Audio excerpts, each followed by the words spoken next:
Today I went to see Tamara Drewe, which is directed by Stephen Frears and is widely dubbed Best British Film of the Year 2010. So I was a little bit excited, you know, being British, liking films, you think, oh, a good British film, I quite enjoy seeing that. It's a romantic comedy, and normally you know what you're getting with a romantic comedy from Britain. You're getting Hugh Grant, you're getting maybe Colin Firth, you're getting some sappy love story that ultimately gives a few giggles and you feel a little bit good at the end. Tamara Drewe is a romantic comedy. In my book, for something to be a romantic comedy, it has to be 1, romantic, and 2, funny. Tamara Drewe is neither of those things. At the beginning we're introduced to this writer's retreat, which is run by a couple, Nicholas and Beth, who are sort of, you know, typical middle-aged living in the country British couple.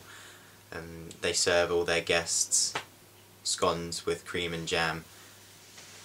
So basically this place is a place for writers to come and they can just be peaceful and they can work on their stories. So there are a set of writers there, most important being Glenn, this American guy who's stuck on a Thomas Hardy book he's writing. We find out pretty early on that Nicholas has been having an affair, and he apologises to Beth for it, and she, for some reason, takes him back, because, you know, all a man in a film has to do is apologise and immediately gets taken back. Anyway, we're then introduced to Andy, who's sort of the local hunky guy, who works for the couple on their farm, and these 2 teenage girls who basically create havoc in the town, the little village of Uden, because they are bored out of their minds. So then all of this normality is ruined by the reappearance of Tamara Drewe, who has come back to sell the home she has inherited from her mother, who has recently passed away. This is where everything sort of gets a bit weird and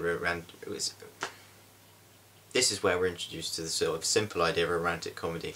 We get to know that Andy and Tamara Drewe as teenagers were in love. So by the end of the film we fully expect Andy and Tamara to be together. And there you go, happy ending. So anyway, as the film progresses, Tamara, who is a journalist, goes off to interview this guy, Ben, who's a drummer for a band called Swipe. And rather than interviewing him, she starts having sex with him and going out with him.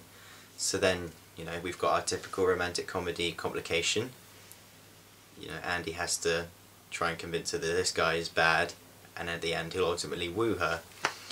Then about halfway into the film they break up anyway. So you think, oh right, so now Andy's going to play the whole nice guy.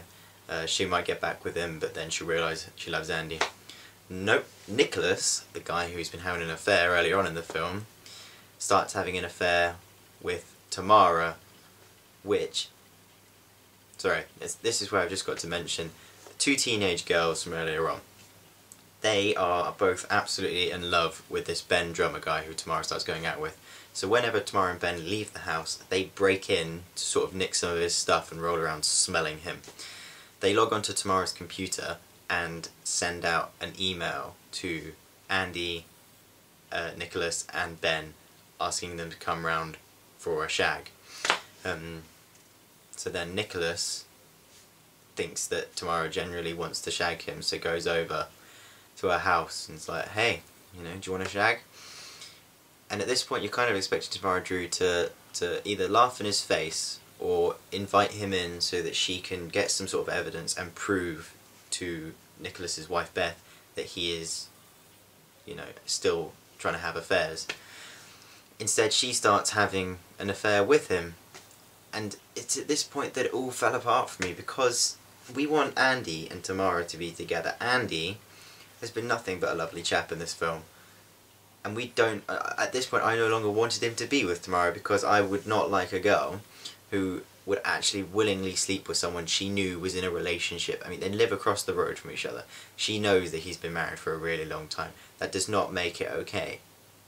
I don't understand why at the end of the film Andy still wants to be with her.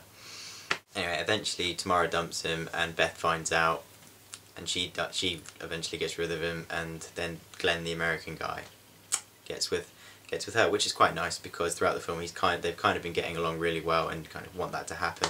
But yeah, all of it is just, it's just nonsense. None of it needs to happen. It's all just there's not really any plot. It's just stuff happening after stuff happening after stuff happening. You don't ever feel that it's really going anywhere. The two teenage girls as well, they create some sort of humorous subplot in which they break in and cause all sorts of havoc. But what really annoys me about them is that they make the British look really bad. They have got the stupidest voices. They talk a bit like this, you know, but... okay, they're kind of not from London. They live in the middle of Dorset. It doesn't make any sense. They're just annoying, and this whole film is like watching the Archers trying to be cool and hip and in the 21st century with some sort of affair going on, but it doesn't work. It's mind-numbing. It's just boring. It's just things happening for the sake of happening with no real message. Just don't go see it. Save yourself some money. Do not go and see it.